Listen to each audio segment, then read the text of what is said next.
Thanks for tuning in to Proline TV for another week in the NFL and college football. We are running out of them. 12 in the NFL, 13 in college football. Mark Lawrence will be joining us here shortly. It's Andy Isco, Jim Feist, and yours truly here, Greg DePalma, as we get ready for week 12 in the NFL tonight, gentlemen, with Buffalo traveling to Houston to take on the Texans. How's it going, guys? Yeah, very good. Excellent. Good to hear. No complaints because the games haven't started yet. Yeah, unfortunately. It's hard to believe, though, that we are basically week 12 is the 2/3 point of the 18-week season. This season, once again, has flown by very, very quickly. It always seems that way every year. And that's because we're so busy. It's almost like nonstop. Yes. But I don't know if there are as many good matchups this week as there were last week, which was outstanding football with the Seattle game and the Denver-Kansas City game and the Eagles and Lions. But as long as you can have a number on it, you can bet it, every game is interesting.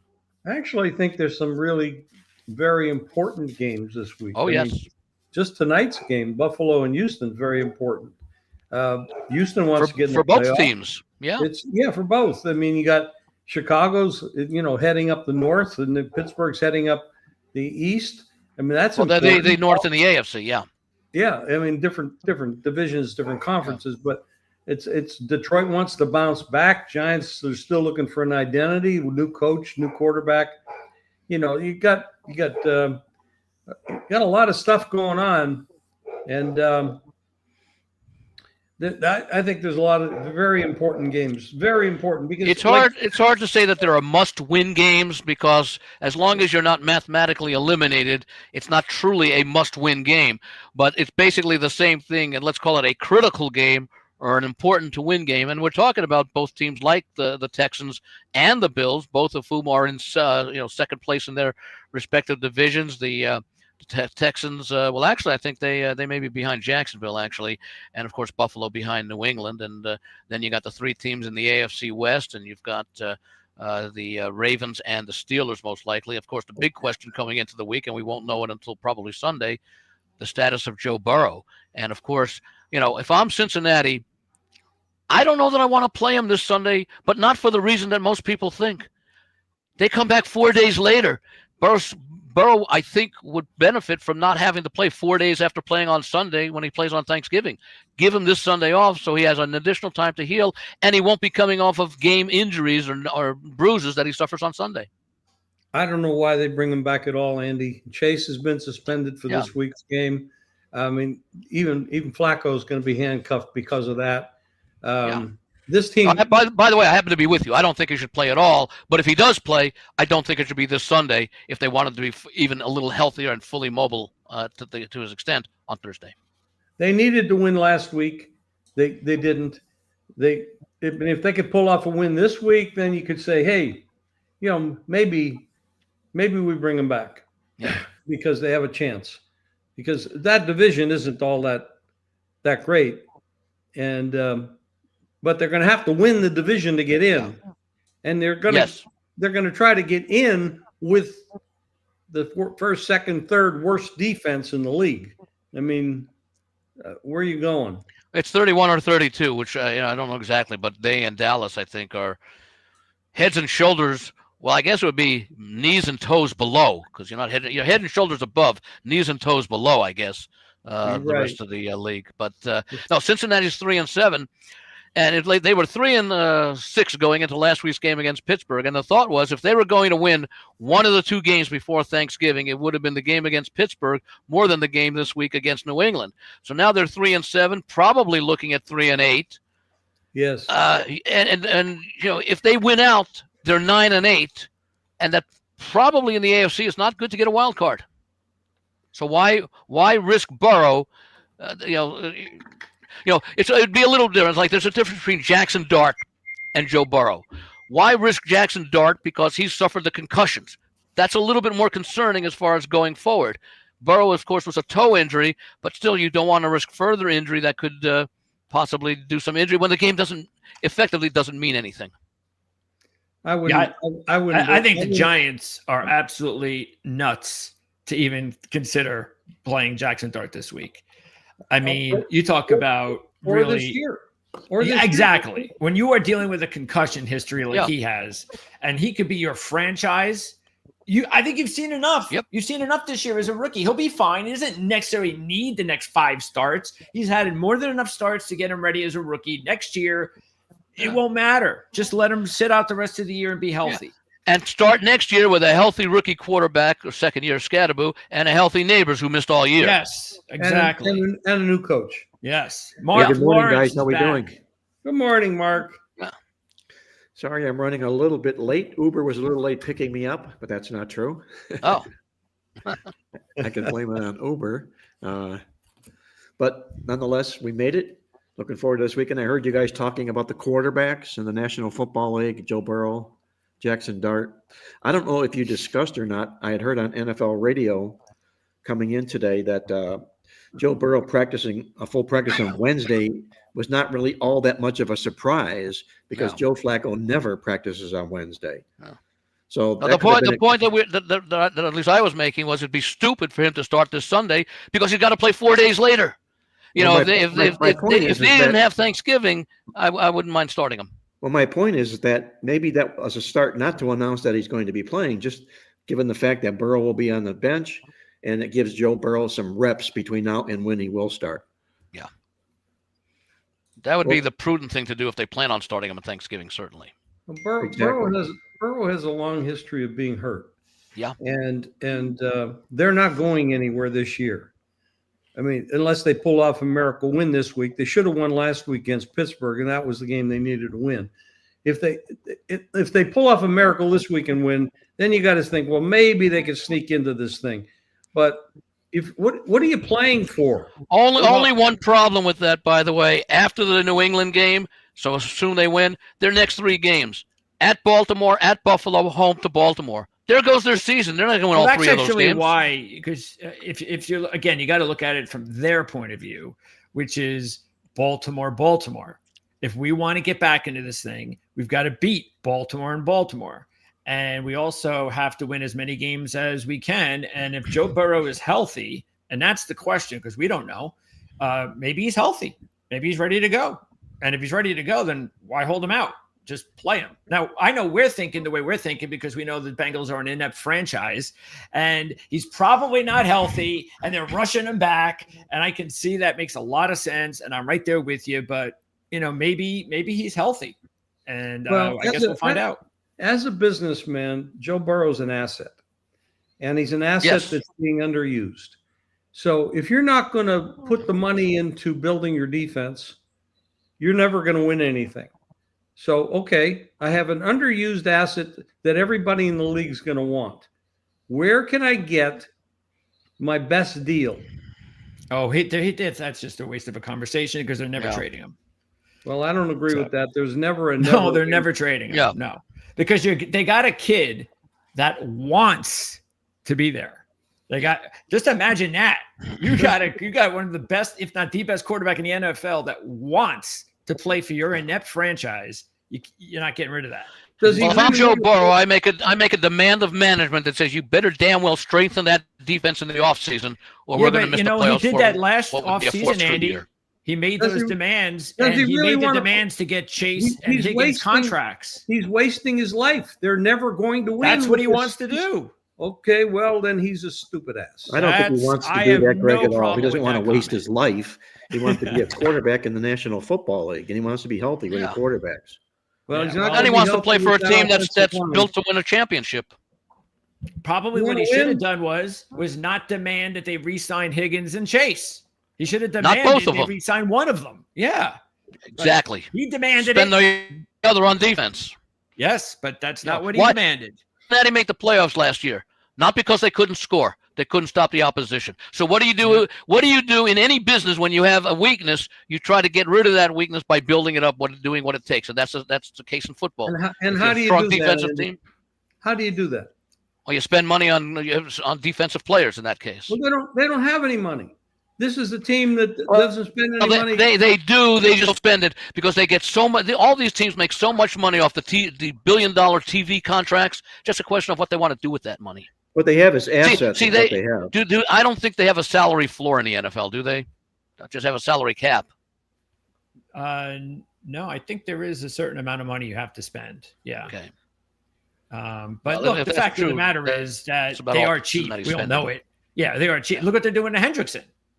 I mean, he's never going to get the long-term contract there. And yet, shouldn't they have given him the long-term? Should they have given him the contract that maybe they gave one of the two wide receivers, but they didn't? They're going to let him walk. I heard from someone who's pretty reliable who looks into this stuff and follows it.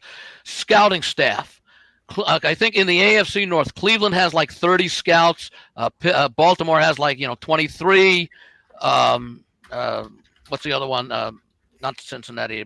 Pittsburgh has maybe 20. And I think he said Cincinnati has like 6. How do you expect to be a winner in a competitive league like this if you have 6 people scouting? Here's when your team has like 5 times, when your big opponents have like 4 or 5 times that amount.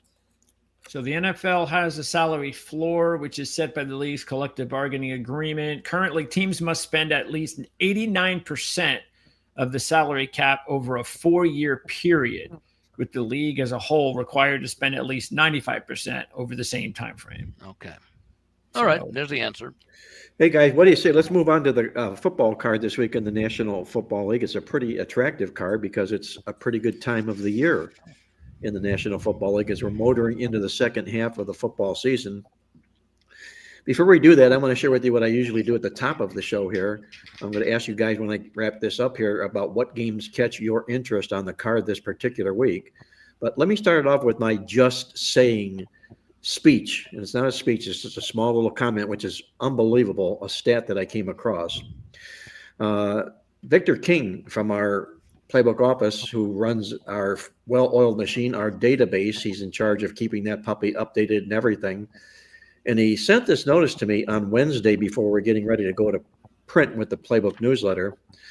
And it was this. And he said, since 1990, NFL teams that are 5-5 or worse after game 10, who find themselves favored against an 800 or better opponent, are 14-0 straight up and 12-0-2 against the spread. Did you say 5-5 or worse? Worse. Not a winning team, an NFL team. So basically 500 or lower. A 500 or lower team, after 10 weeks. Yeah. So a below average team that is favored against a team with a winning percentage of 800 or better. Yeah, and not a below, just a team that does not have a winning record, okay? You don't have a winning record. You're favored against me, and I have an 800 or better record, okay? That doesn't apply then, right? If you're a winning team. You're talking about Kansas City? Yes, I am. Yep. I'm talking about Kansas City, who in this particular role since 1990, these teams are 14-0 straight up, these 500 or worse teams, and 12-0-2 against the spread. Wow. That's the role for Kansas City this particular weekend. I guess it's the reason is probably the same reason why the Chiefs are in this position is if you're one of those teams, then you're usually a really good team that just has an unfortunate record at this time. That's probably what it is. It has to be, right? Yeah. I mean, that's a real strange trend unless it's teams like the Chiefs. So. A couple of weeks ago, people were saying Kansas City was the best team in football. A couple of weeks ago, people were saying Detroit was the best team in football. So it's a strange year for best teams in football because then they go out and do really, really bad. Is Kansas City a good team that's underperforming or just an average team and everybody else is overrating them? A good team that's underperforming. They're a Super Bowl loser. A very good team that's underperforming. Well, good enough to a few weeks ago have been touted as being the best team in the National Football League. Yes. Right. Yeah. Can you say the same thing for the Lions? On the NFC side of things, arguably, Philadelphia might want to might want to make their case, but I think Detroit's the more explosive team between of the two. Philadelphia plays the greater defense, but I'd still rather take the Rams. Yeah. I mean, remember we've been talking about this, and I don't want to get in. I didn't bring this up. I just realized I brought this up, and I'm gonna have to mention the name JJ McCarthy. All right. So remember we've been talking about this with the whole, the Vikings were stupid to let Sam Darnold go. That was a dumb decision. And it's like, well, you don't know. You got to wait. You got to wait until the playoffs, because what happened last year, Sam Darnold, once he got into big games, you saw what happened. And if he's going to play like that in big games, then he's not worth it. So sure enough, if we haven't even got to the playoffs yet, and he got into the biggest game of the season, and he laid a colossal egg. So I hope, as a Seattle fan, he gets over that, and I hope he can play well in the playoffs. But that's got to be a little bit of a bad warning sign that he played so poorly last week. I can only relate to this personally because I played one sport at a professional level, and that was pool. And you can get people that are very, very good, better than the other guys. But when they reach a certain level and the games mean more and they're playing against extremely good people, they just choke. The Peter principle comes into play. Yeah. Sort of. Yeah, sort of that. Yeah. Maybe that's him. It certainly has been that way in his career. He's really good. He's very athletic. He does a million good things, but when he gets in those big games, I mean, four interceptions last week. I mean, the amazing thing was they only lost by 2 points. Which tells you something about how good Seattle is. Yeah, and they ground the Rams in the stats. And if they had a better field goal kicker, they win that game at the end. Well, that was a long kick, but they're making kicks longer than that now. We knew he wasn't that strong of a kicker, and maybe if they had one more timeout. By the way, getting back to Kansas City last year, remember they were winning all those games close. Well, this year they're losing the close games, and their 5 wins have all been by double digits, which is rather interesting when you think about the Kansas City Chiefs and the fact that this is an aging team. Yet when they play those teams that they've beaten, they just haven't beaten as many teams as they beat last year. But the ones they're beating, they've beaten by double digits. Yeah, we brought it up last week. I think they're now 0-5. Who were the 5 wins? In one-score games. What was that, Jim? What are you saying? Who were the 5 wins that they had, and by how many? Okay, they beat the Giants on the road by 13. Baltimore at home by 17. That lost to Jacksonville. Then they won the next 3 games. Beat Detroit by 13 at home. Beat the Raiders 31-0 at home. And they beat Washington by 21 at home. Of those teams, Baltimore's, even though they were injured, that's still a quality team. Obviously, Detroit is. Washington is not. Vegas is not, and the Giants are not. And all 4 of those 5 double-digit wins were at home. The only one that wasn't was that Sunday night game against the Giants. Andy, review, if you would, while we're on the subject of this, Kansas City's scores in the games they lost. Okay. They lost that opening game in, Brazil. They lost 27-21 to the Chargers. Then they came home, lost 20-17 in the Super Bowl rematch to the Eagles at home. Then they lost to Jacksonville by 3. They lost then the last 2 weeks at Buffalo by 7 and at Denver by 3. So they've had 3 losses. Everyone's a 3, loss. 3 losses by 3, 1 by 6, and 1 by 7. And those are the games they won last year. The Jacksonville loss was sort of a fluke, and that was the only loss they had to a team that wasn't considered really good. Well, the Giants weren't considered really good. No, sorry, they beat the Giants. You're talking about the losses, yeah. Yeah. So, I mean, based on that, you got to say this is a really good team that's just underperforming. And when they meet competition that they can beat, they beat them comfortably. We talked about Jim, getting back to your point about a few weeks ago that Kansas City was touted as maybe the best team in the National Football League. They were, given the point that they were at that time installed as Super Bowl favorites. And they got there largely because of that big win they had over Detroit, a convincing win by 13. Then they win their next 2 games in cover, and they win by big numbers. But they beat Las Vegas and Washington. And I think everybody got caught up and enamored with the fact that Kansas City is now on a roll. And I think it's what my whole message here is it depends upon who you're putting these numbers up against and who you're beating. Yeah, sometimes it will come back to bite you. Keep in mind, when they made Kansas City the Super Bowl favorite when they were playing so well, they still knew that they had games at Buffalo and at Denver that they could lose. And yet they still made them Super Bowl favorites when they were 3-5 at the time, or 2-5 at the time.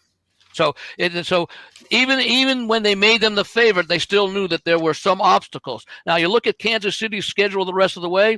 Indianapolis, okay, that should be a competitive game. At Dallas on Thanksgiving, they still have to play Houston at home. They play the Chargers at home. Then they're at Tennessee, and they host Denver, and then they're at Vegas. So they got 3 or 4 games down the road that they could easily lose. Well, the reason I don't think this team is going away, guys, is despite the ups and the downs of the team, and unlike last year when they won all of their close call games, I think 13-0 in close call games, and they're doing the complete opposite that way this year, their numbers are good this year. They're better this year than they actually were last year, statistically. So, it's not like the ship has sprung a leak and all of a sudden everything is leaking out of the ship itself. They're playing some decent football. They're just not winning football games like they did, and they're not catching breaks this year like they did last. Correct. Okay, guys, let me move on to I'll bring everybody up to speed here if I can. From our midweek alert, we're pointing out this week that now there are only 4 teams in the National Football League that rank in the top 10, both offensively and defensively. We lost one of those characters last week. Those 4 teams this particular going into this week are the Lions, the Chiefs, the Patriots, and the Seahawks. The Chiefs on that list, one of only 4 teams that rank in the top 10 offensively and defensively. That goes to the statistical performance I just alluded to and how well they're playing that way. By one thing about Kansas City that's worth noting, they are we know they're 5-5. The 5 teams that they've beaten, and we just went over them, have a collective record against the rest of the league, meaning taking out the games against Kansas City. The teams that Kansas City has beaten, 18-29 straight up. The teams that they've lost to, almost the reverse, 32-15 straight up. So what we're seeing is Kansas City is losing competitively to the better teams in the league, and they're whipping up on the weaker teams in the league. Yeah, their losses are all to teams that are likely to make the playoffs this year is what's happening. And they still have 3 or 4 of those games coming up. Well, that's a negative for this game because Indianapolis looks like a pretty good team. Yeah, they look like they're going to make the playoffs this year. Now, if Kansas City steps up and improves on that jaw-dropping number that I shared at the beginning of this segment here, it may be an indicator for them that things are on the move and about to change for this football team. This will be a real big football game to gauge Kansas City on moving forward. A couple of other notes. One of the big things we've heard all week is that Kansas City has never lost straight games in the Patrick Mahomes era. And, of course, they're coming off losses to Buffalo and Denver. Kansas City loses this game, Mark. Do you give them much of a chance to make the playoffs? Oh, well, here's what I do, Jim. If they lose this game, I give them a chance to win out, okay? And if they win out, they'll make the playoffs. But they got tough teams coming up. They do, but it's still Patrick Mahomes, Andy Reid, Travis Kelce. They've been there, they've done that, and I think they could suck it up and do that. They're potentially capable of doing that. And again, not to discard a team that a month ago was favored to win the Super Bowl and just to throw them out the window here right now because they've lost back-to-back football games. I think that's ludicrous. My own 2 cents. The only concern is that the games that they've lost this year have been to playoff caliber teams. Yeah. And that's who they're going to have to face down the stretch. The schedule, there are some easy games. Like I said, I think the game against the Raiders at the end of the year is one that, should put up big numbers. And there was another one in there that I mentioned, but they still have to play Houston. They got to play the Broncos again. They got to play the Chargers again. Of course, we don't know the situation with the Chargers, but the Chargers defense, notwithstanding last week, still keeps them in most games. So I could see this team could end up 8-9. Really? Well, they can also go the other way too. I mean, that's all I'm saying. Of course, yeah. But I'm just saying on the profile of who they've beaten and who they've lost to suggests that 8-9 is a realistic possibility. Unlikely, but still realistic. Well, as Mark said, there's still a capability of running out and ending up winning the next 6 or 7 games. Well, take a look at New England here, guys. They played a pretty soft schedule this football season here, so you can look at the teams they beat soft. Yeah. The 2 losses they have are, oh my God, to Las Vegas and Pittsburgh. Yeah. So it wasn't like any powerhouse football team rolled over New England, they're kind of a study all of their own this football season here. A big surprise. Patriots their two big wins were at Buffalo and at Tampa Bay. Yes, Those are the two best teams they played by and they're rolling. considerable margin. One quick note here, guys. Tennessee, again, the only team in the league that's not won the yardage in any football game this year. 0-10 opponents they won the yards in every game against Tennessee. Two teams in the league are getting beat 100 yards or worse in a football game average-wise. That's, again, Tennessee and the Cincinnati Bengals. And finally, just two teams have lost the stats in only one game this year. That's a pretty nice, neat little stat I always use in the second half of the season because they're playing a lot better on the field. Only two teams have lost the stats only one time this year. And those two teams, take a guess, Andy, who they may be? I was going to say the Rams until last week. Two teams. I would say maybe the Colts. No, the Colts. And how about Denver? No, it's Buffalo and Seattle. Buffalo Bills, who keep getting arrows slung at them, have only lost the yardage one time this year, despite kind of a soft defense. It's all about what their offense is. But Seattle is the team that jumps off the page to me on how well they're playing the games on the field. We just talked to and alluded about. They lost that game last week to the Rams, but beat them 165 yards in the stats. So they're potentially capable in every game they play. Seattle is. That's my point. That's why I had them ranked 1-2. And we got the kind of game that suggested, even though the stats were skewed. By the way, the New York Jets, after playing the New York Jets this year, which would apply to New England this week because they played the Jets in their last game. After playing the Jets, those teams are 2-7 straight up, 1-8 against the spread, and their games have gone 9-0 to the over. Wow. So that could make a case for Cincinnati and the over this week if you want to hold your nose on the Cincinnati. What does that mean, Jim? Does it tell you that the teams didn't bust a gut in the New York Jet game and aren't really prepared for the next game? Is that what that speaks to? It might mean the Jets' defense is pretty physical. Yes. Yeah. Yep. Give them their credit.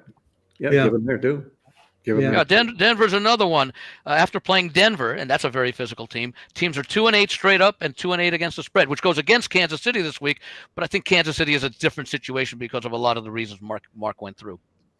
Okay, let me wrap this up real quick here, guys, from the midweek again this week. And if the playoffs were to start this week, the two number 1 seeds would be the Denver Broncos this week and the Philadelphia Eagles. The number 8 seeds on the outside looking in of the playoffs, just on the outside looking in, the Detroit Lions and the Houston Texans.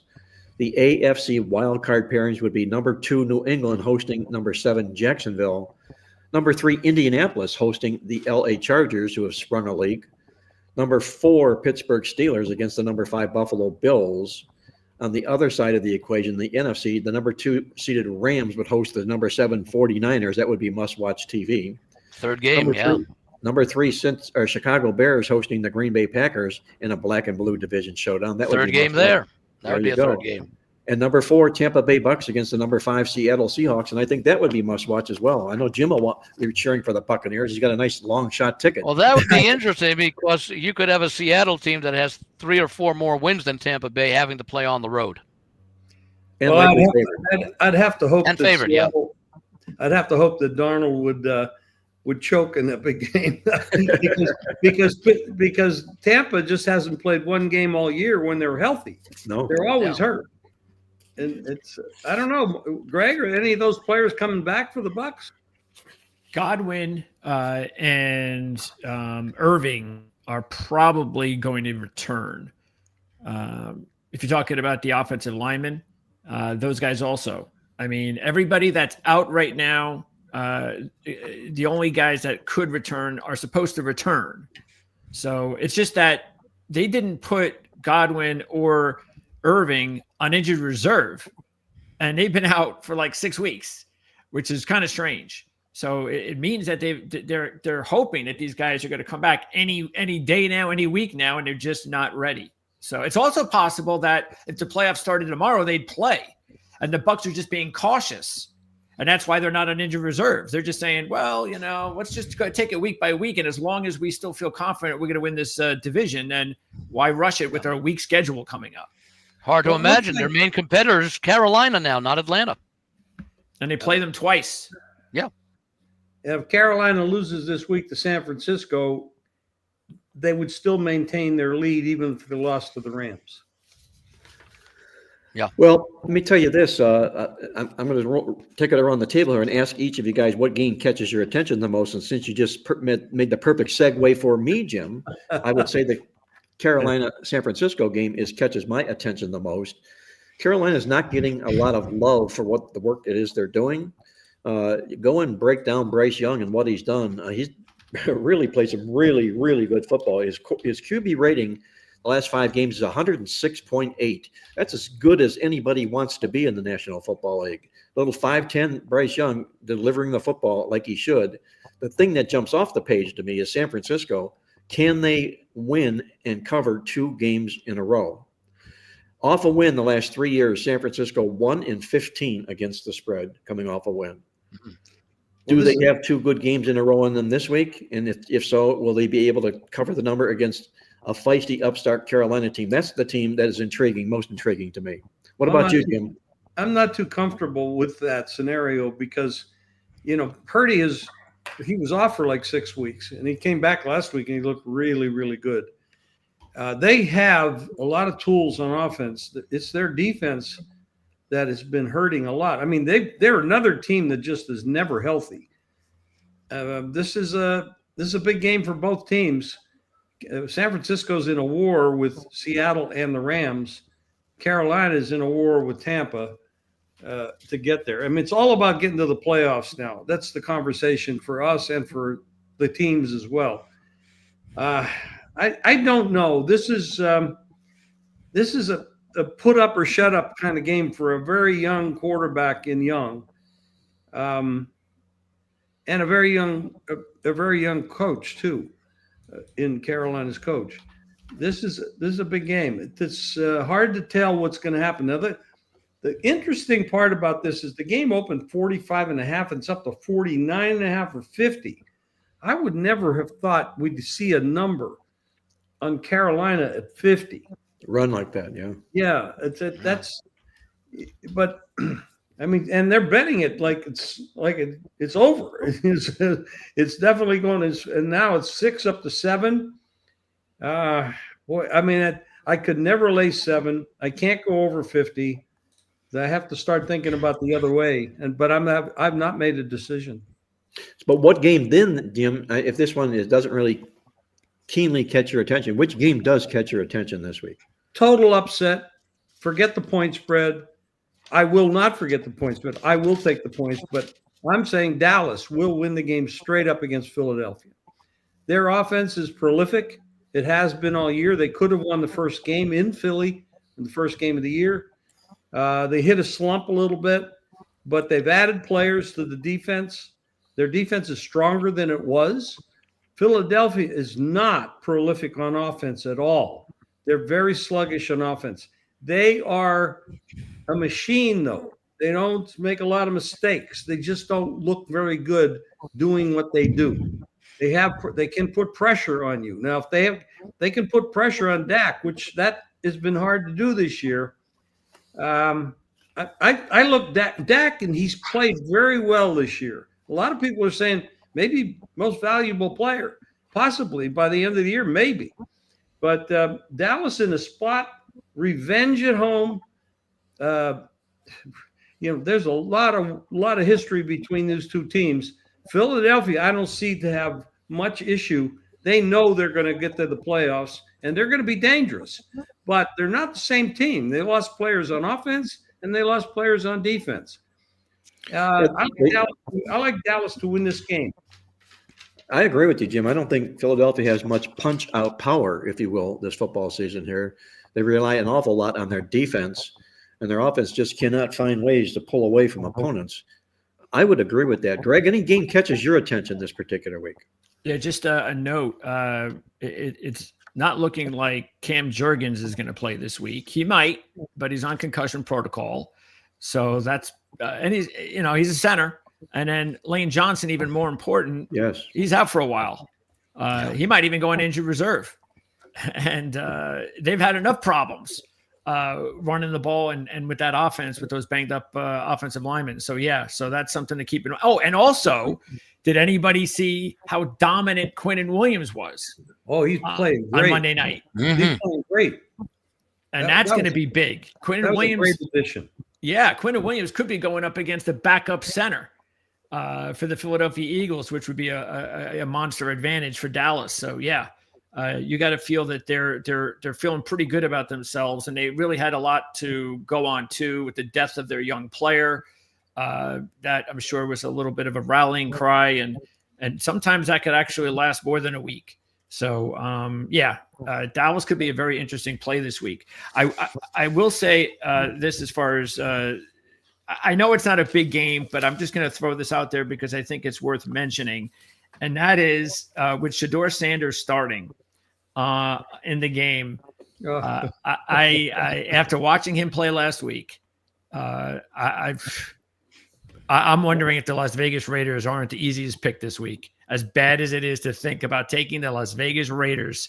But Sanders looks so not ready that it's going to be a surprise to me if he doesn't just implode.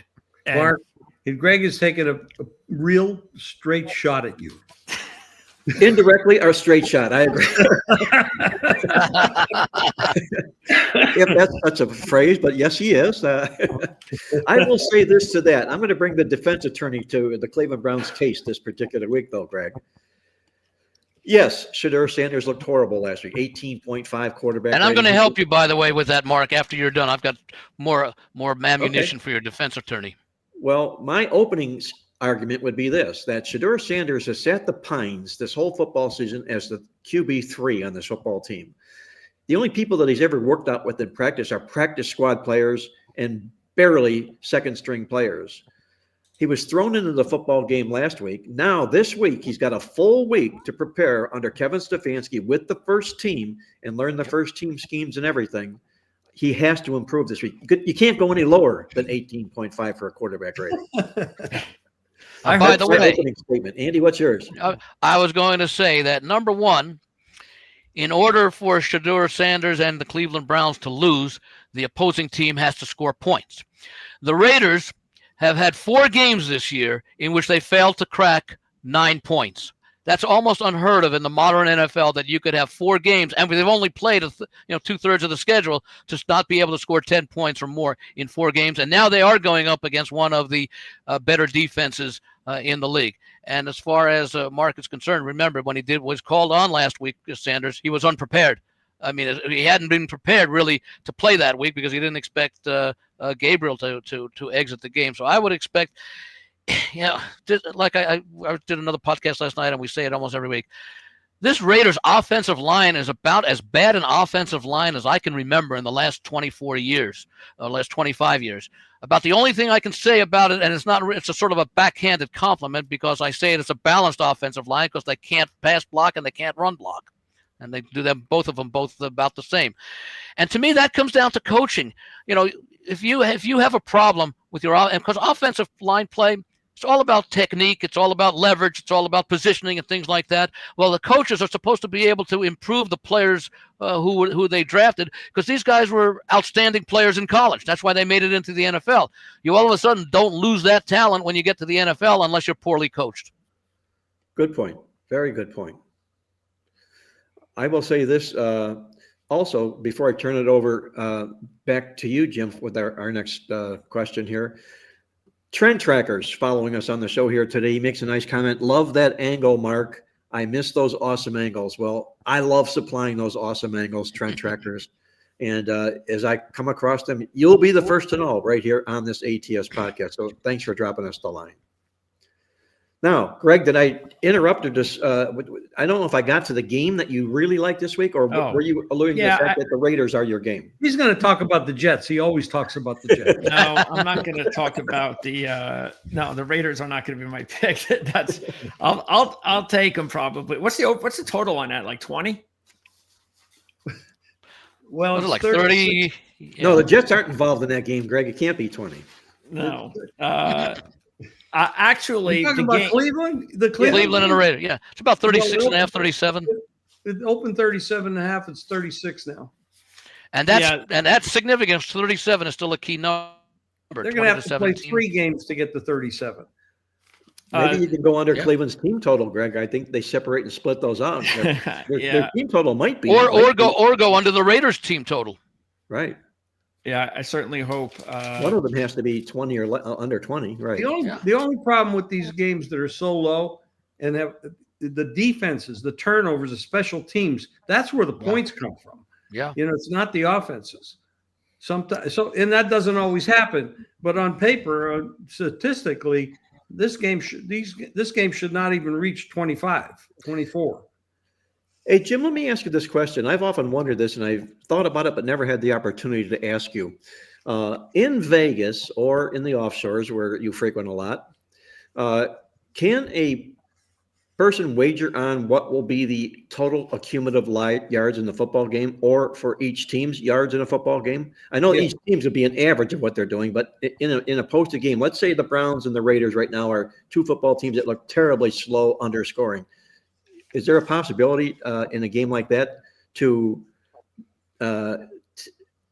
with the yardage? Okay, not the total. With the yardage, how many yards will be accrued in this football game? Between the 2 teams? Yes. Yes, you'd have to find the book that does it, because they don't all do it, but there are books out there that do offer that.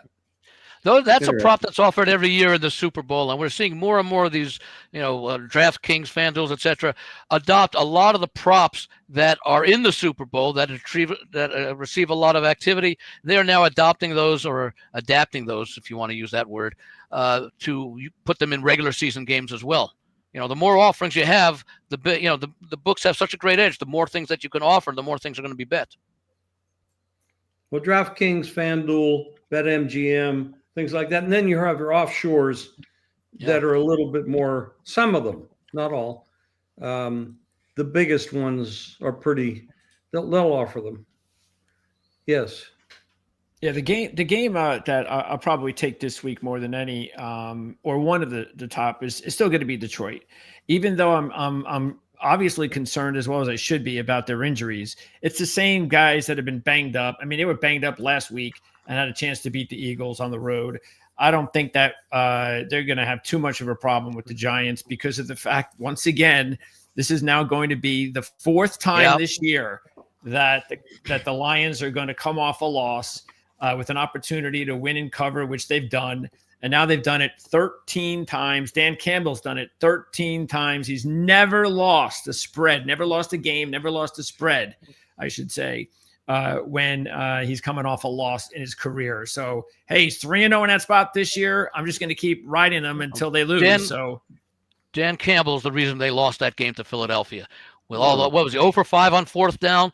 It's a low-scoring game. You get a chance to get 3 points. That might be enough to win. I don't know how many of those were close enough that they would have been field goals, but let's say 3 of the 5 would have, where he eschewed the field goal for the first down on 4th down. Well, you make those 3 field goals, you got 16 points instead of the 7. It's my contention that he, more than any other coach in the National Football League, needs to have glued to his hip an associate head coach. Yep. To help him with these situations.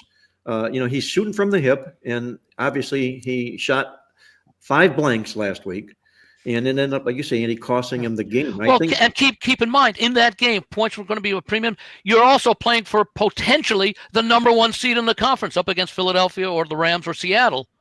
Well, Detroit basically played themselves out of that possibility. I'd like to ask one question and make a comment.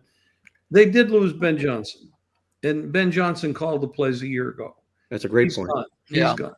They lost their defensive coordinator as well, and they lost their all-star superstar center. They're big losses, and that doesn't always work out well. So now, Dan Campbell is, you talk about riverboat gambler, but it doesn't make sense. A lot of, like Andy pointed, it doesn't make sense what he did. Didn't he learn his lesson in that championship game against San Francisco? Obviously not. Obviously not. They have the talent. He is a motivator. The players love him, but I'm not sure he can take that attitude that he has to the next level. I mean, it's almost like going to the table and just rolling dice and doubling your money every time and hope you never lose. I mean, eventually you're going to come up and lose. So he just does that every time, and it doesn't make sense that he doesn't think about it. Look at the game, what's going on. Now, here's the other question I have. Now, by the way, if this game were 34-31 at the time, then I go for it because teams are scoring points and bunches. But when it's a 13-7 game or something like that, and you're in the late third quarter or whatever it was, and Goff you need to get terrible. those points. That was like the worst game we've seen Goff play all year. What happened to Goff in that game? He looked like I would have looked on that team. I mean, it was horrible. It was bad. Yeah. He looked like he was using Aaron Rodgers mushrooms. My goodness. Well, they said before the game that Goff does not perform well in outdoor games. I think sort of like that. I think that was part of the handicap for a lot of folks. In college football. So he wasn't protected by a dome in college football. Yeah. So. No, I don't know exactly what the criticism was or the fact that they pointed out about Goff, but I don't know that anyone expected that poor of a performance, but people were not surprised that he did not perform up to the level that he'd been playing so far this season. Mark, what was his quarterback rating in that game? Oh my God, we got to take a look at that. It was horrible. It'd probably be in the 60s. Can you run that real quick, Andy? Yeah, let me do that. Laporta did not play, and we have to see exactly how much they're going to miss him because Laporta. Obviously, when they have a really good tight end and they have one of the better tight ends in the NFL, and you take him out of the passing game, that's important, especially because it's a shorter pass. Your percentages go up, and he seemed to miss a lot of those. He seemed to miss a lot of those with the receivers. So now, again, I don't think it's going to matter against the Giants, but at some point, you feel, depending on how he looks the next few weeks without Laporta, that could be a significant loss if they don't get him back. Goff's rating game last week was 6.1. The week before against Washington was 135, and the 60.1 was his lowest of the season. His next lowest was the game against Cleveland, where we're still in the mid to upper 80s. And what was his number? You broke up a little there. Yeah. 60.1 in the game against Philly. The week before in that rout of Washington was 135.9.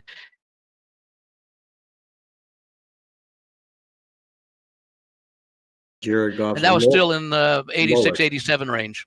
Really? Yeah. So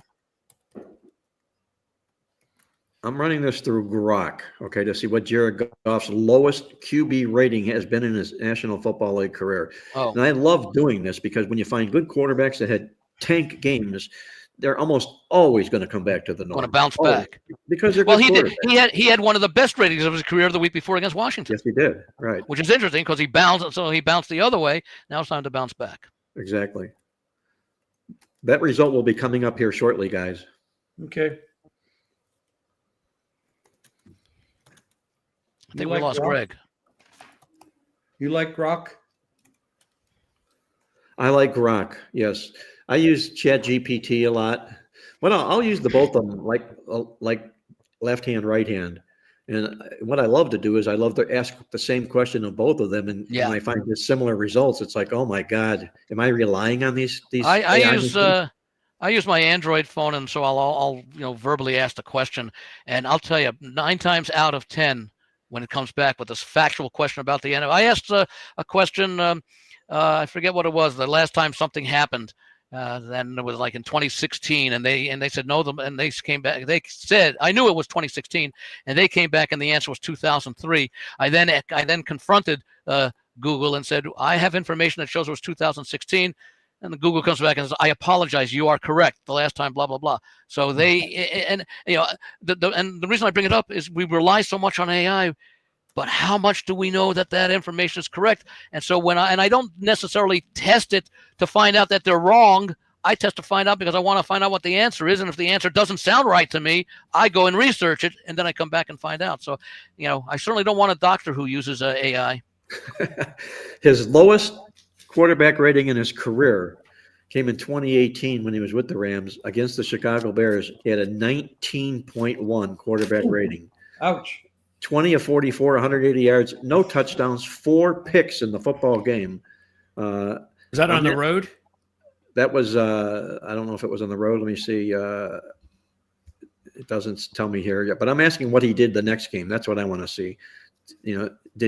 Was he able to bounce back? The following game, his QB rating was 75.9. Now that's not off the charts, but it's certainly leaps and bounds above where it was the week before. Yes. Yeah, I would expect him to bounce back this week, playing at home. And again, what Greg talked about with the record of 13-0 now, looking to be 14-0, and they had to be very disappointed the way they lost that game. In fact, I believe I don't know if they outgained the Eagles or not. What was that? You talking about the Detroit Philadelphia game? Yeah, Detroit did. Yeah. I believe, didn't they? Everybody about outgains Philadelphia. Everybody outgains Philadelphia. Yeah, 317 to 172. That's 45 yards. Detroit outgained them. Yeah, that's just another. Somehow Philadelphia is efficient enough to score just enough. They are doing this year what Kansas City did last year. No question. And the year before for Kansas City, too. It became an inherent trait for the Chiefs, and now it looks the only difference is that Kansas City outgained a lot of the opponents last year in those close losses. Yes, they did. And wins. Andy, what game catches your attention on this week's National Football League card? Tampa Bay at the Rams. That's an interesting game. Tampa Bay has struggled this year when they've stepped up in class, and yet they've also won a couple of games. They won that game coming from behind against Houston earlier in the year. They won another game at I forget who it was that just had it on my schedule here, but they won another game when they stepped up in class. But they've also played poorly in some games against like a Detroit, I believe it was earlier, that beat Philadelphia. Beat them down there. I'm looking to take Tampa Bay plus the points against the Rams, with the Rams coming off of those two big games, especially the one last week against Seattle. They might have a little bit of a flat spot. I like the way Tampa Bay. Yeah, the other loss they had was the one last week against Buffalo in that high scoring game, where Mayfield finally played his best game in several weeks. So I could see this being a very competitive game. I want to see where this line settles in, but I would expect Tampa Bay to have a good effort here, because this could be a spot where the Rams just they left so much of it on the field last week, and they were, I won't say fortunate to escape against Seattle because of the way the game was played, but nonetheless that game did take a lot out of them, because those are two of the best teams in football. Do the injuries concern you, Andy? On Tampa Bay? Yes. They've concerned me all year, and yet they've managed to win through most of them. But now they're injured going up against a really good football team. Yeah, it does, and let's see how Stafford comes back in this game. He's been so brilliant all year. It's a game that this could be a preview of a playoff game somewhere down the road. So I think Tampa Bay, and of course Mayfield. His career was resurrected when he played with the Rams a couple of years ago. He came in, wasn't that first game he played? He had like no practice time or whatever, and that got him over to Tampa Bay, and he's really been a high level player since then. And he was very effective early in the year when Tampa Bay was winning some of those close games early. But they start 4-0, 5-0. I think it was 4-0, and of course they've won the division 4 straight years. So this is still a quality team. Not thrilled with the coaching, but Bowles is not terrible. There are many coaches who probably would not be able to get out of the Bucs what he's gotten out of it, especially considering the injury. So I look for this to be a competitive game. The Rams have some easy games coming up. I think they have an Arizona game. I think they have Atlanta coming up after this one. So this could be one of their bigger challenges, even though the last 2 weeks against the 49ers and the Seahawks were bigger and more important challenges. Wouldn't surprise me, coming off of those 2 big divisional wins, that we don't see their best effort or their best game, their best execution this week. Well, I'll share this with you guys in Tampa Bay's favor.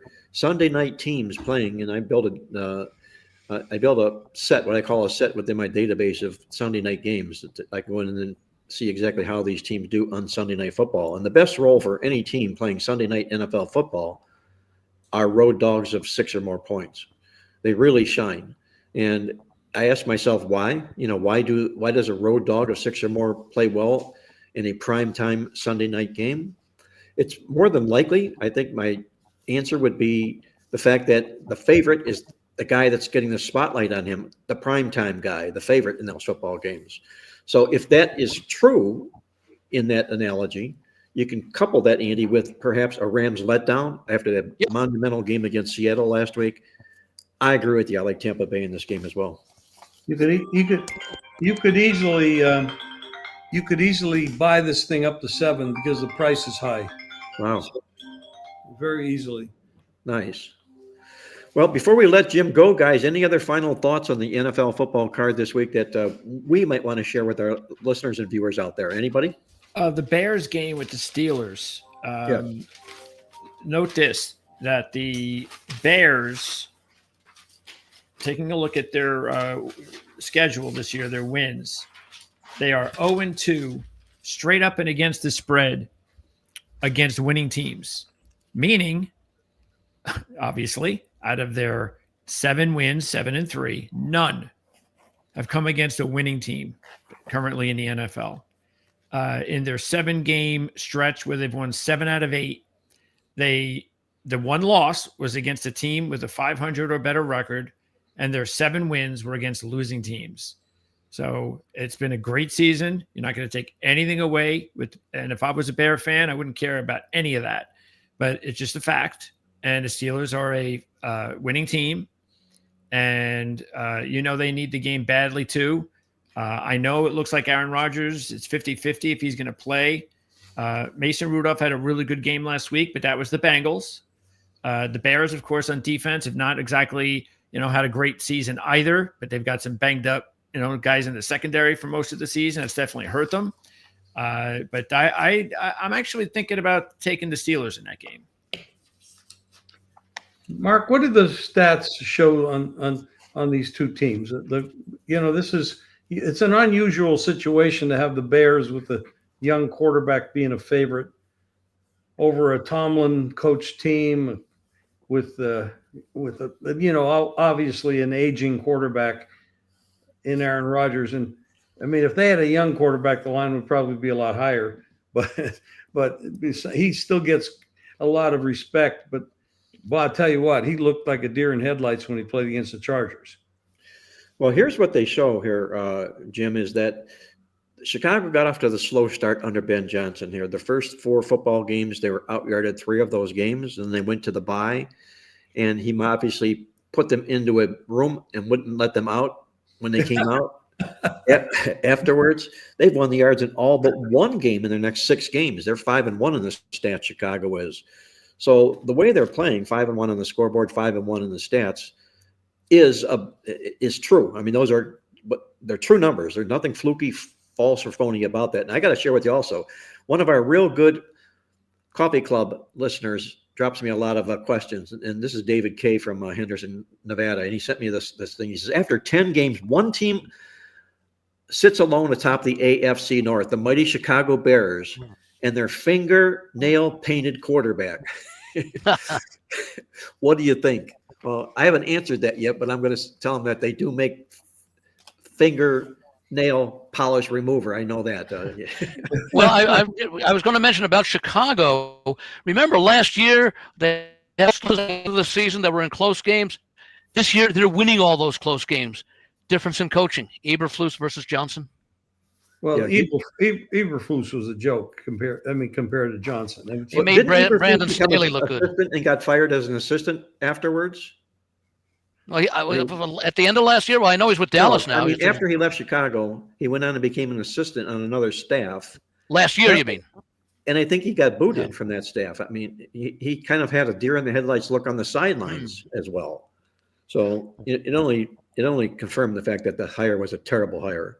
The Bears have been favored just 4 times this year. The other 3 times they were favored, it was against the Saints, the Bengals, and the Giants. Now they're favored against the Steelers in a role. Bottom line is they haven't been in this position before. They're favored against a good team, a quality team. And as I mentioned, they haven't beaten a quality team yet. So they're going to have to – look, they're going to eventually make that step. They're going to beat a good team. Question is, are they going to do it this week? The question is, do you consider Pittsburgh a good team? That is a good question, Andy. I'd say average at best. Average is a good answer. I'm going to do this. I'm looking at at our comments here, and MD made the comment, good job, guys. Continue to pave the way with sophisticated betting information. Then he comes back and says, please update to the viewers the Hotel California angle that one fizzled out.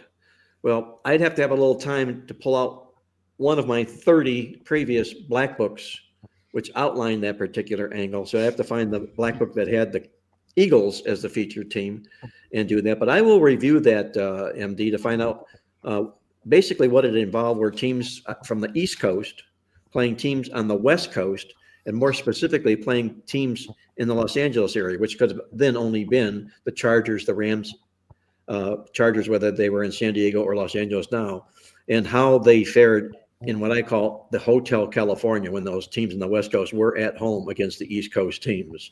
But I don't want to speculate why it fizzled out and where it is right now. So I promise you this, MD, next show I will update those records for you. Okay. Cool. Well, Jim, any final thoughts before I know you're probably thinking about lunch. I know it's only 11 o'clock where you are right now. Or brunch. Well, I'm a lot of things. I'm not really thinking about food this moment, but I'm looking forward this weekend. I'm looking forward to tonight's game. I would prefer if Stroud was playing, but he's not. But I kind of think that you might get a real big effort and maybe a shocker here. I'm with you. I mean, you got the number one defense in the league. You know, it's sitting here as a home dog in this football game. And Buffalo's so popular, but my goodness, their defense can be attacked on. They can be run on. I think there's a lot of holes with the Buffalo Bills. Even though they rank in the top 10 offensively and defensively, it's the rush defense that is really the Achilles heel to that football team. We might see an upset here. I agree with you, Jim, in this football game tonight. Josh Allen is a Superman. There's no question. We could rename Buffalo the Josh Allen team. I mean, he's an amazing player. Yes, he is. It's fun to watch him. It's not fun to bet against him. That's for sure. It wouldn't be fun trying to tackle him either. I wouldn't do that. I think Houston won the game last year, didn't they, against Buffalo, 23-20? Correct. Yeah. So in Houston. Houston's 0-3 yeah, straight Houston up and will against the spread as dogs this year. Keep that in mind. Against what? 0-3 straight up ATS as dogs. Okay. Then you got the Davis Mills thing here, and I pointed out an angle in the Playbook newsletter that was not all that good for Davis Mills as backup quarterback. I'm really petrified. I like the Houston side, but I was petrified when I came across this, and I'll share it with our listeners out there. We're talking about Davis Mills in his career against teams that are coming off a winning cover. He's 0-10 straight up and 3-7 to the spread. He's also in the first of back-to-back road games. The Buffalo Bills 0-7-1 to the number. So Mills has got to step up his game here tonight as well. Huge quarterback edge, obviously. The Buffalo. What team did Mills play with in those games? Because he may have been playing on a really lousy team. Oh, he's been with the Texans. I think he's been with Houston the whole while, hasn't he? Oh, this would be with Houston? Yeah. Okay. Yeah. And remember, he's a backup, and this happens. Yeah. We talked about this with Brissett. They can come in for a game. They can have a good game, which he had a couple of weeks ago. The longer he plays, the more the backup comes out. And that's the reason he's not a starter. So, Hey, But the concern here, though, is the Buffalo defense. well, I don't think Houston's got the running game to exploit it, but How about this? We'll see. You talk about backups. I mean, I'm just going to throw this. Brissett was 47 out of 57. Yeah. I mean, I've never seen this. That's two games worth. That's 2 games worth of stats. Those are dinks and dunks. How many passing yards did that measure for him? 47 It completions. was a lot. I didn't see that number. It was a lot. I know it was a lot. By the way, Mark, in your database, do you keep like quarterback passing stats as logs? Because I'd be curious to see with Bryce Young going up against San Francisco, how quarterbacks do the game or how they and their teams do the game after passing for like over 400 yards like he did last week.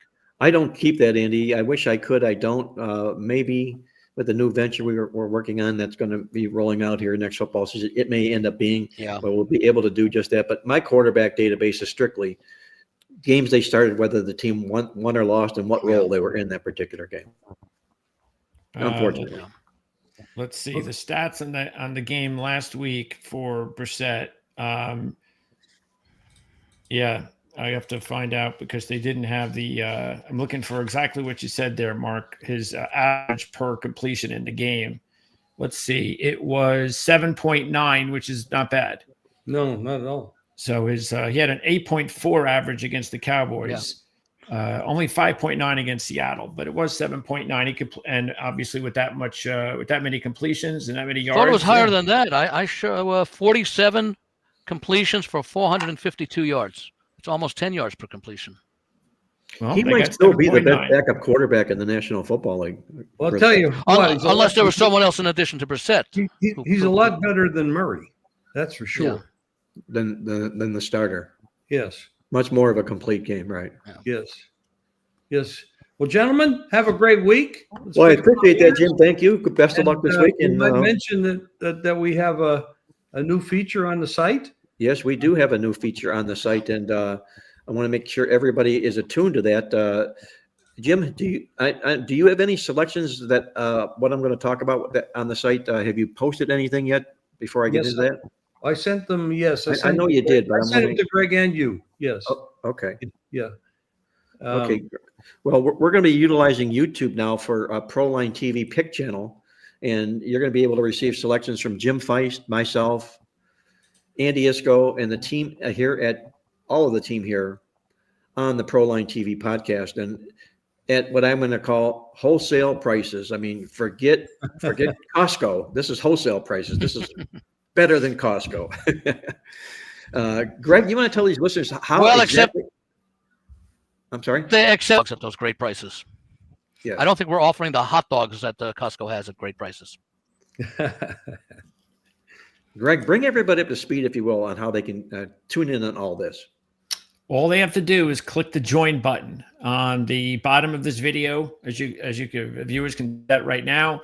You click the join button, it goes right to our membership page, and then you have the three options you could choose from, ranging from $49.99 up to $99.99, and this is a month. So you get, for instance, the two packages, 49 and 59. That all depends if you want Mark's picks or Jim's picks. And the bundle package is $99.99, which you get everything for the entire month from every handicapper and everything we provide. That is only available if you join our YouTube membership. It's not for the public. I'd like to mention that last week I did post 6 plays and I was 5-1. Nice, very nice. Very nice. And this week I have 5 plays. Now it'll change, of course, as we start doing more and more basketball, and we'll be adding plays. We always can. Once you're a member, though, you don't have to go pay again. You're a member, you just go in and get them. That's right. Yeah. Anyway, thank you guys. Thank you everyone for listening. I'm going to take off, and good luck.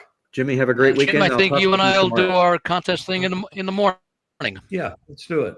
Okay. That was Jim Feist, the legend himself, joining us from Las Vegas with all of his expertise on this weekend's NFL football card.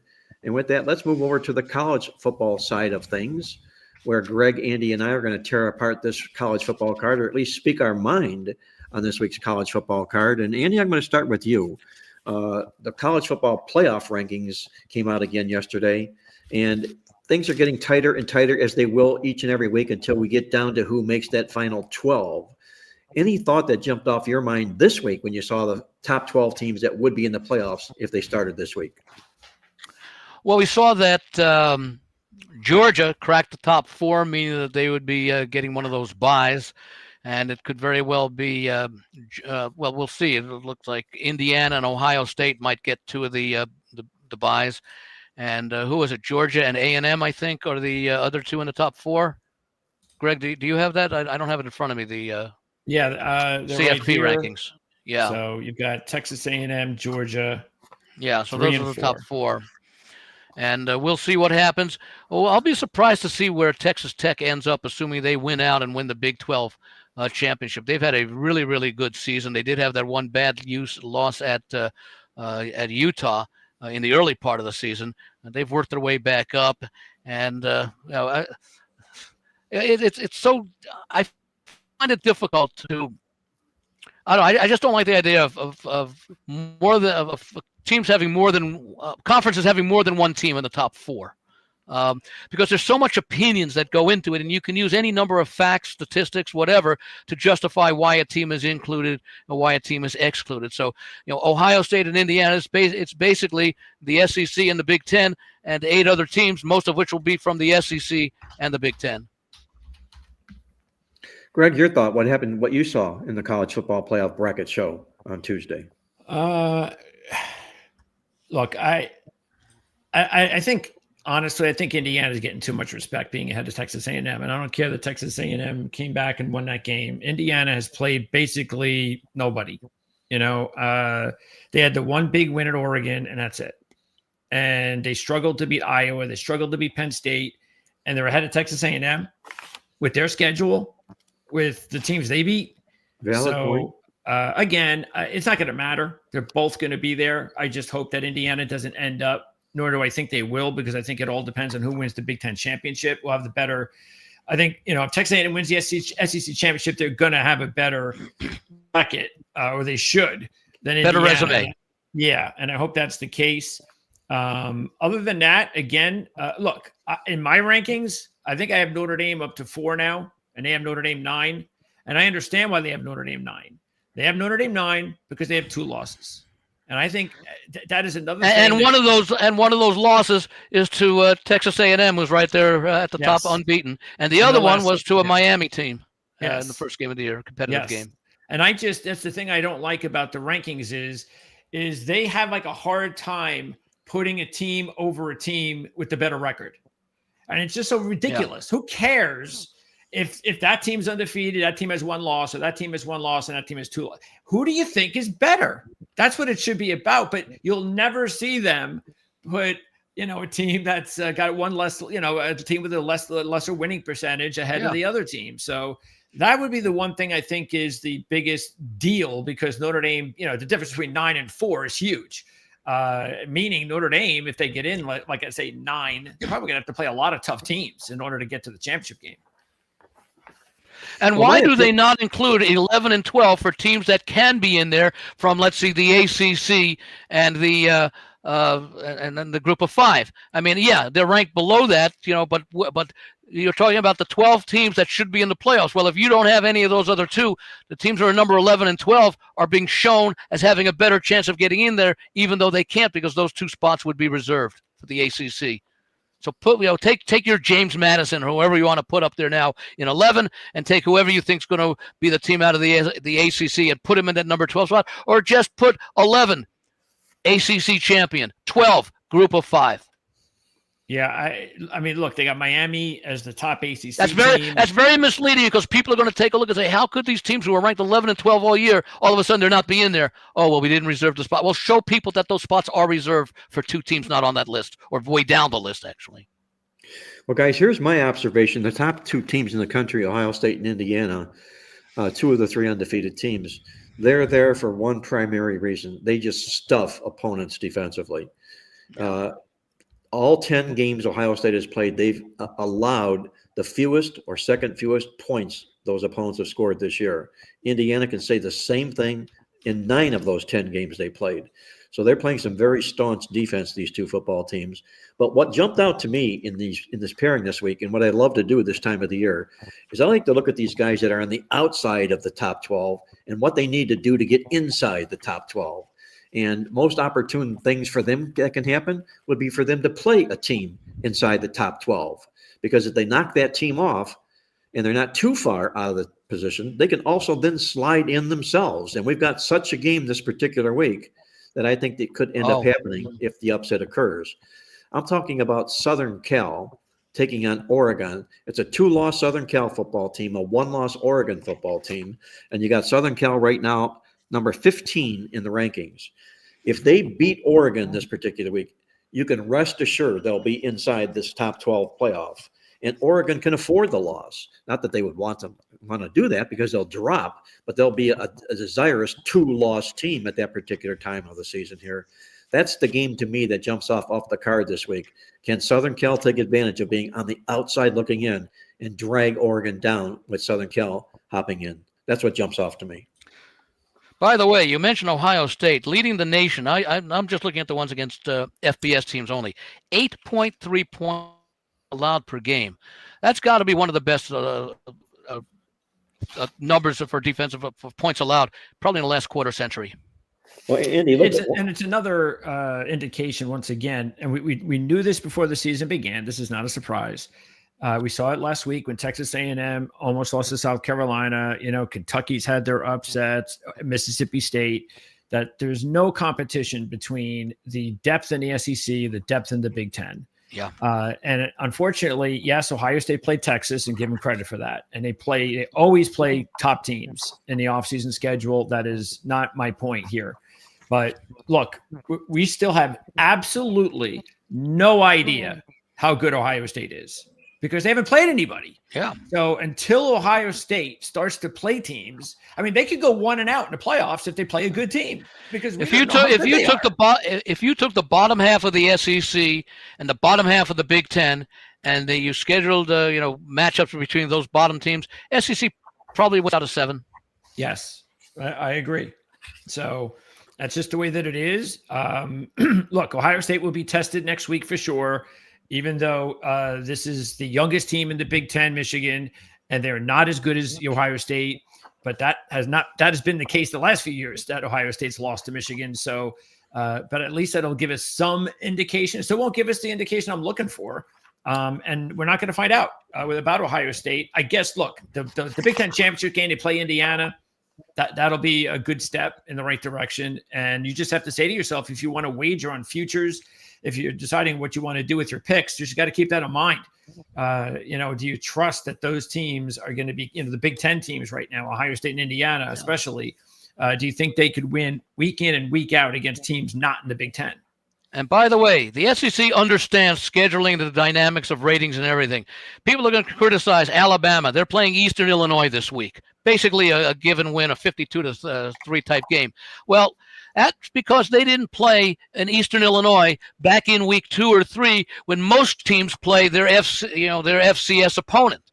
And why do they do that? Because Alabama realizes, and the other SEC teams that do that as well, realize that, okay, we're going to play a harder game at the early part of the season so we can schedule our gimme game late in the season when ranked teams are playing each other and one of those ranked teams is going to lose, and maybe if Alabama needs to move up a spot, they're going to come off a 55-3 win over Eastern Illinois, and they'll take the place of one of the better teams because they lost to another very good team. They understand scheduling, and it's how you're playing at the end of the year that's going to determine where you are in the rankings. So if you've got an easy win at the end of the year and you could easily surpass or move up closer to a team that just lost to like let's say Indiana, Illinois or something like that, or maybe Indiana, Ohio State were to play this week or something like that, or Ohio State, Michigan were playing this week and Michigan was in contention.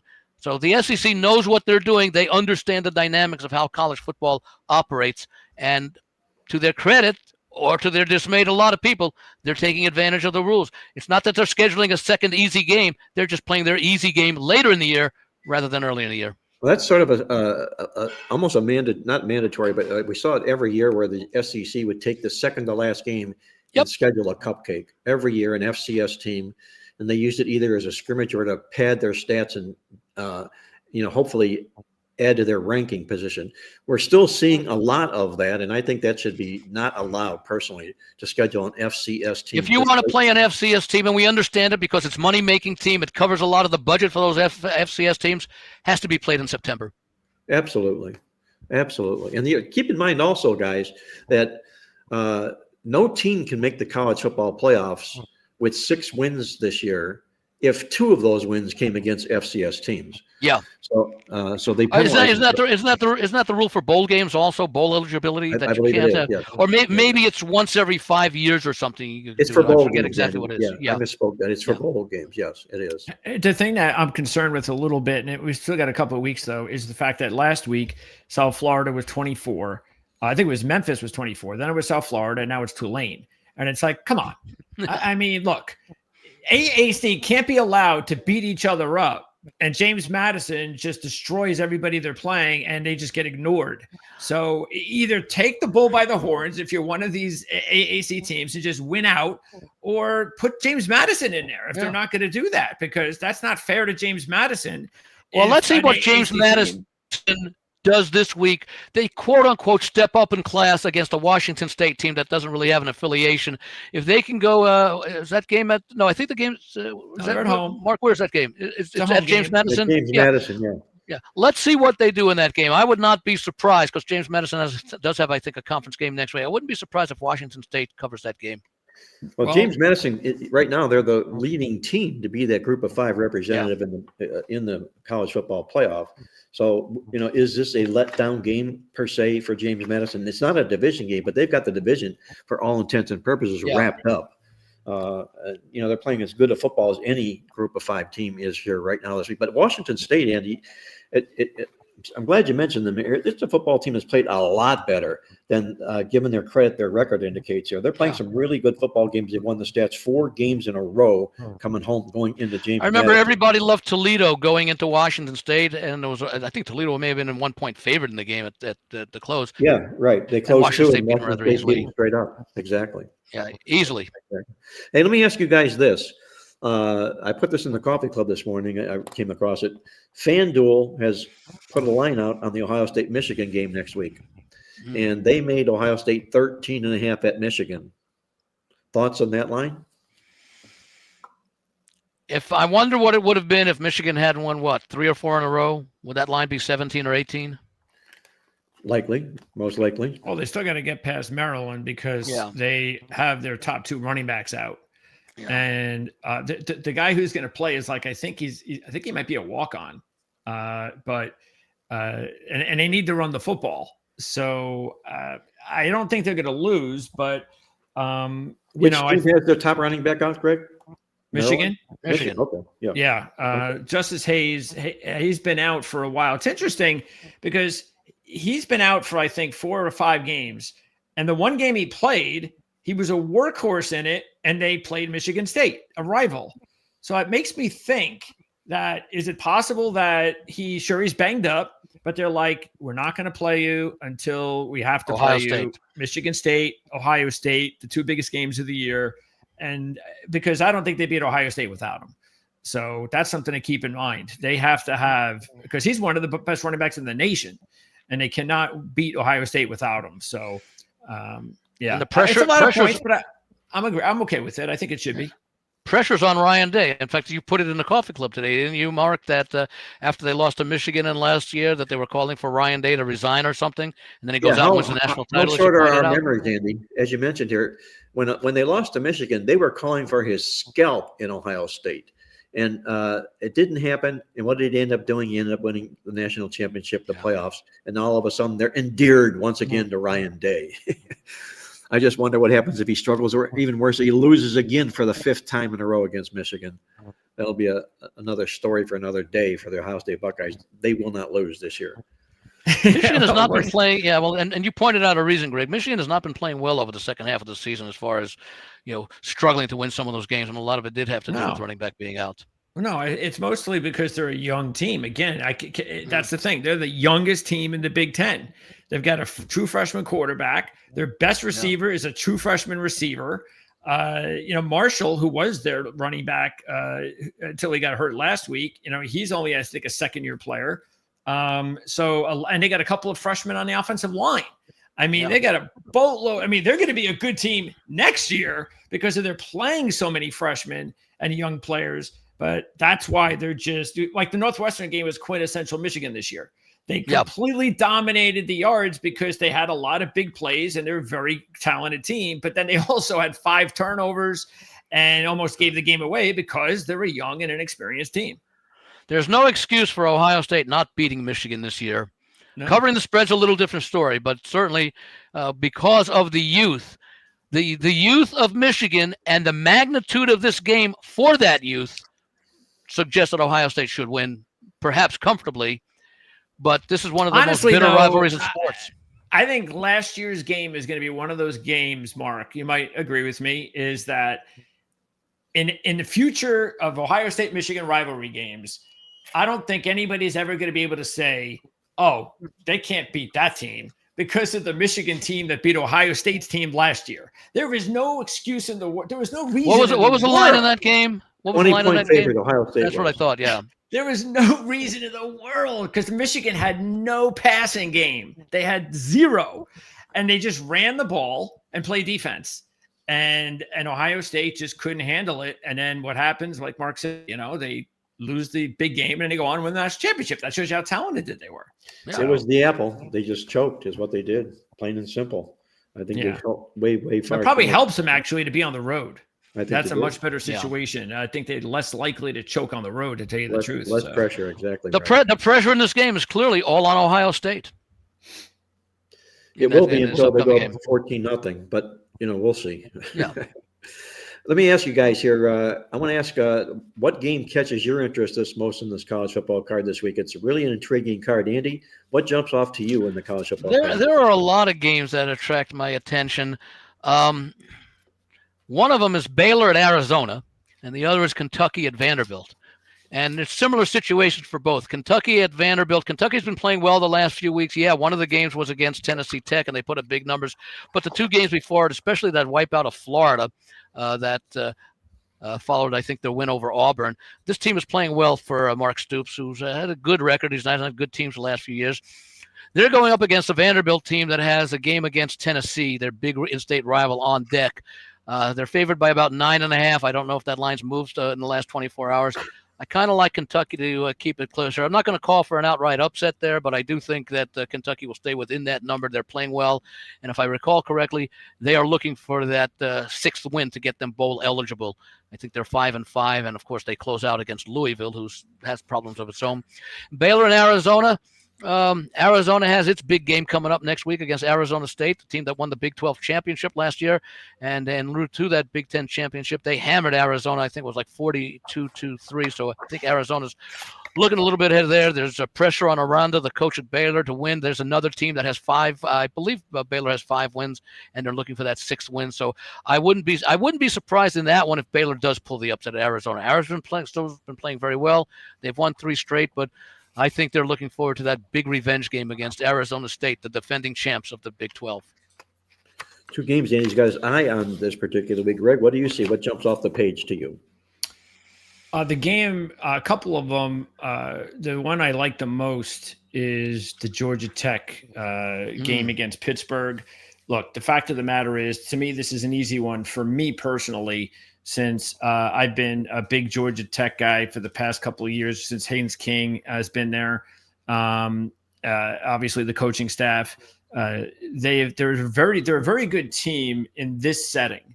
When it's a matter of fact, I even did the research, and they are 14-7 against the spread under the Key-King combo. They've been together for 3 years, since 2023.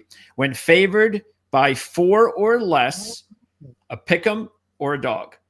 So basically, when they're in this kind of zone here where it's going to be a tough game, when they're a dog, when not many people may be counting on them to win, that's when they play their best football. When they're heavy favorites, they're not very good, as you saw last week against Boston College. So that's not a good role for them. But the bottom line is that I've been, like I said, I've been backing this team for a couple of years, and this is their opportunity to clinch basically the opportunity to be in the ACC championship game. And I think they'll do it. I only have to give a couple of points in this spot as well. Keep in mind, Pittsburgh is 0-2 straight up and against the spread versus winning teams this year. And we saw what happened when they played a winning team last week. So I think Georgia Tech will get it done on Saturday. One thing about Georgia Tech, and Mark, you probably chart this and the results probably bear it out. Georgia Tech had its unbeaten season ended the week before in that loss, and they rebounded in the last week. They didn't cover against Boston College, but they showed the resiliency. So often you see late in the season when a team that's 7-0, 8-0, I think Pitt actually was a good example of that last year. When they lose a game for the first time that deep into the season, they often lose the next game.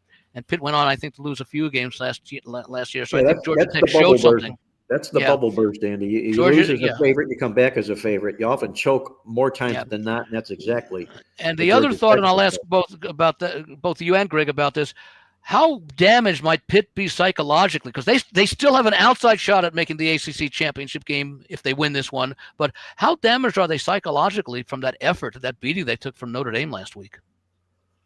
No, that that goes without speaking. It's a Pittsburgh football team, I think, that's a little bit overrated here. They caught some noise. They made a little bit of noise earlier on, and then everybody had them the upper echelon inside the ACC. I don't want to rain on their parade per se, but I'm not a big Panther fan this particular season here, and I think, like Greg says, they're going to catch the wrong team the wrong week at Georgia Tech this week. You know what I didn't like was, did you hear Narduzzi, what he said before the game last week against Notre Dame? He said something along the lines of, I don't care if we lose to Notre Dame by 100. I'm more concerned basically with the ACC games is really what he was saying. Basically, he pretty much came out and said it. Say, if we lose this week, I don't really care. We can lose by 100. Don't care. Yeah. What really matters to us is the ACC. And to me, why are you saying that? I mean, what confidence does it give your players to hear your coach say that? Exactly. I don't think that makes any sense to say something like that. We'll see how they respond this week. And speaking of being able to come back late in the season after their first loss, it's one of the big reasons that I like BYU this week against Cincinnati. Same thing, we're a 2-point short favorite on the road, this one on the road, but they showed a lot of guts, a lot of toughness to go to Texas Tech, to get beat up, then to come back home against a good TCU team and probably play their best game of the year from start to finish.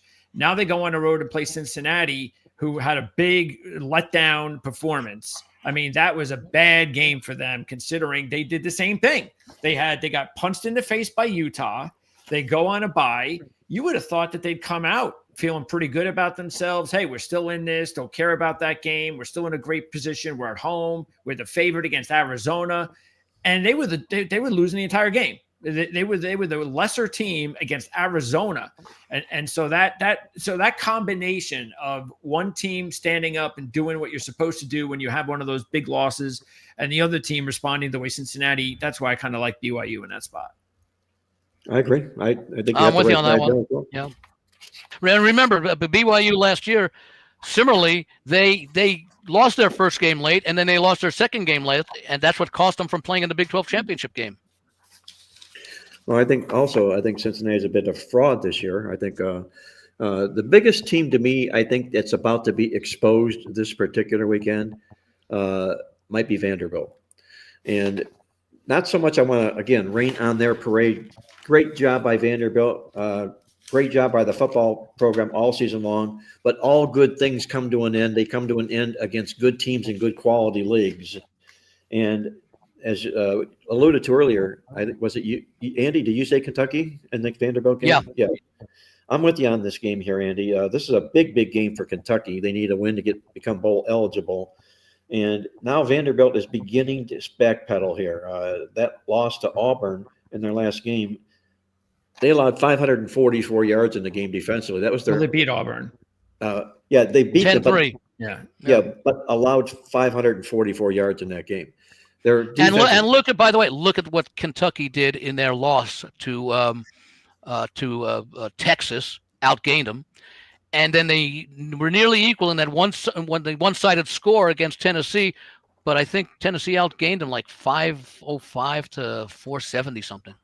Very close. Andy, you sound like you're a midweek reader. I actually wrote that game up. I got you. Cool. Before I haven't seen the midweek, but that game jumped out at me early in the week. Well, here's Tennessee comes in off this. They're on a nice little 3-game run to get themselves back in the position. Kentucky, I'm sorry, to get themselves back in the position to earn this bowl bid. They beat Tennessee Tech last week. And people are going to say, Tennessee Tech, come on, man. Well, that was a 10-0 undefeated Tennessee Tech football team, and they squashed them, which was to me a buy sign coming into this particular football game. I think Kentucky takes Vanderbilt down here, and Mark Stoops continues his run to make it to the college football bowl scene this year. He missed out last year. They had 8 years in a row they've been bowlers, and they finally missed out last year. He's got to win this game here at Vandy or next week at Louisville which chance do you like better for Kentucky this week at Vandy or next week at Louisville? What do you think, Greg?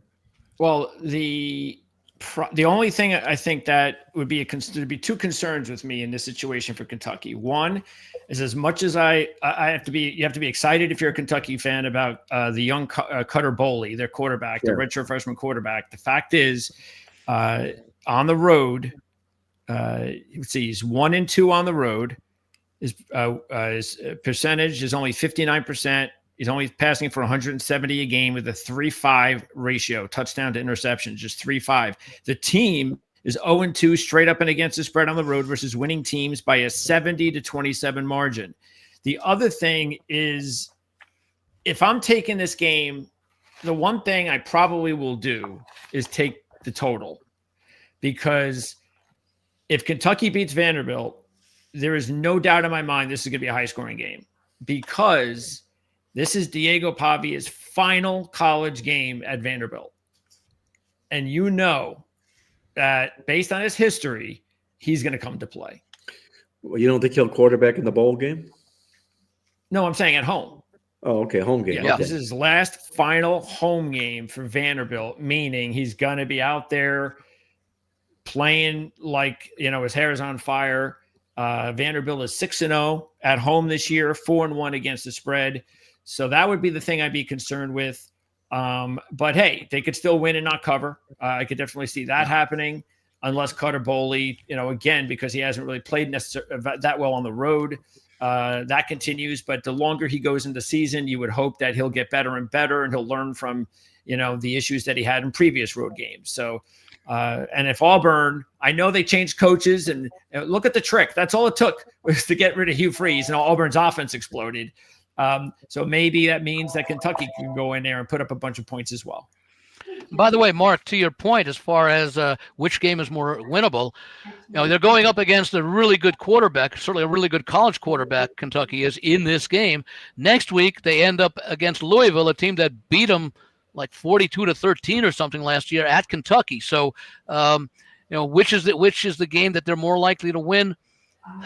I'm not sure. They're playing to avenge their in-state rival, but this is a conference rival. So I would think that the way they're playing defensively, they might have more success against Vanderbilt. But let's see what Louisville does this week against SMU, because Louisville's on a little bit of a tailspin, and if they lose to SMU, it's a rivalry game against Kentucky next week, but who do you think will be the more excited team next week to be playing? No Certainly question. the No Wildcats. question. Win or lose against Vanderbilt, they'll be more excited. I think it's a great spot for Louisville this particular week, too. You mentioned SMU backpedaling a little bit here. This is a Louisville football team that they've lost their last two games straight up as favorites. And now they're going to come an underdog, which is really a wake-up call for good football teams. They're statistically really solid. They've held 4 opponents to season-low yards. And before those 2 losses as a favorite, they did almost next to nothing wrong all season long. They had 1 loss in the season. That was overtime to Virginia. They had won the yards in 8 straight football games. In fact, at that point, going into these 2 previous weeks, I had Louisville down as the best team in the ACC. I was stunned, obviously, when California beat them. I think the whole world was an 18-point favorite, and they lose the game. That could tarnish a team. And what happens the next game? Maybe they're shell-shocked and they don't even show up, and that's what happened. My concern about SMU, and I think, Greg, SMU still has a path to the ACC title game, in which they were in last year, and they nearly perhaps should have beaten Clemson in that ACC title game and made it into the college football playoff. So, the experience that SMU has from last year perhaps might work to their favor, because you're asking them to cover a very small number in this game against Louisville, and they're catching Louisville at a time when Louisville's not playing at its level. If you do point out, of course, Mark, they are coming off of losses as favorites. Now it's a different role here for Louisville. Well, Keep an eye on Isaac Brown. He's been out the last few weeks. Their number 1 running back. Coincidentally, of course, they've lost the last 2 weeks without him. So no word yet on whether he's going to play. SMU, this is not the same team from last year. They're not as good as last year's team. I don't think they're gonna work out. I think somehow, again, I think Georgia Tech will be there. I think maybe Virginia will be there too. But SMU this year versus non-losing teams, so either teams with a 500 or better record, they're just 2-3 straight up, 1-4 in the stats. And that is, of course, all 3 losses that they've had this year. So basically, they play step up in competition, and that's when they have problems. And after 2 straight losses, you would think it's going to be awfully hard for Louisville to lose 3 straight. You know how well coached and talented they are. Well, that loss at home, the SMU hurts the football team. They still lingers with that. They were favored, and I think that's a big revenge aspect also for Louisville in the football game. Like you say, Andy, Louisville's not going to win the ACC, but they can deny SMU that chance. Yeah. In this get even football game. Well, guys, any other final thoughts on the football card before we put the wraps on this particular show? It's been a great informational show. I want to remind our listeners out there to once again hit the membership button down below and sign up. Get yourself signed up for selections from Jim Feist, myself, Andy Isco, Greg DePalma, all as Sam's Club or Costco-like prices, unbelievably low. Check it out. Hit the membership button down below. I did an interview with Connor Morissette. He's with USCFootball.com. He helped to preview the season for the Trojans. I think it was in August, and I wanted to get him on this week. I think it was a perfect week to get him on. That's available already on the channel. You can check that out. So, because I really like USC this week, and I think the spread's a little big. I think they have a good chance to win the game outright. So I think if you look at that, it should be, because you were mentioning it before too, Mark, really big game. Not really for the Big Ten, because the only way Oregon or USC has a shot is if Michigan upsets Ohio State next week, which is probably not going to happen. So high scoring game. I'm looking at more in the case of like in the 20s. Yeah. So I don't know what the total is, but probably you're looking at, I think his total, his prediction was something like 30-28. And I believe the number is like 59.5. So it was right on the number, a little bit below it. He had Oregon winning. Yeah. And I think that makes a lot of sense. I could see that type of game going down to the wire. Lincoln Riley, the team has really played a lot better this season. So this is not, let's just put it this way. If this was the first year that Lincoln Riley coached the team, everybody would be loving Lincoln. Everything would be great. This is what we expected.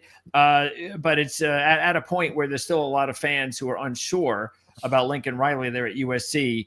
And this would undoubtedly be the biggest win of his USC career. I remember they said that before the Michigan game too, and they put out a very nice win against the Wolverines.